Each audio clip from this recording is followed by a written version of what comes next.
এখানে প্রশ্নটিতে বলেছে একটি শঙ্কুর ভূমির ক্ষেত্রফল এ, উচ্চতা এইচ এবং আয়তন ভি হলে v/a/h এর মান কত হবে। তাহলে যেহেতু এটা শঙ্কু বলেছে,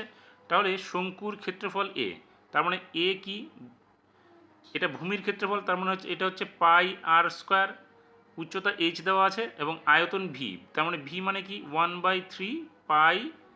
আর স্কোয়ার, এইচ বলতে এখানে এই এইচটা হবে। এখন আমাদের মানটা বের করতে হবে কি v/a/h, তার মানে ভি এর মান কত, ভি এর মান হচ্ছে 1/3 পাই আর স্কোয়ার এইচ এবং নিচে আছে এ এইচ, তার মানে এর মান কত পাই আর স্কোয়ার, এখানে পাই আর স্কোয়ার ইন্টু এইচ আছে, এখানে আমরা আরকে ধরেছি ব্যাসার্ধ, তাহলে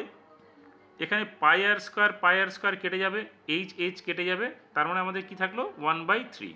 অর্থাৎ আমাদের এখানে v/a/h এর মান হচ্ছে 1/3।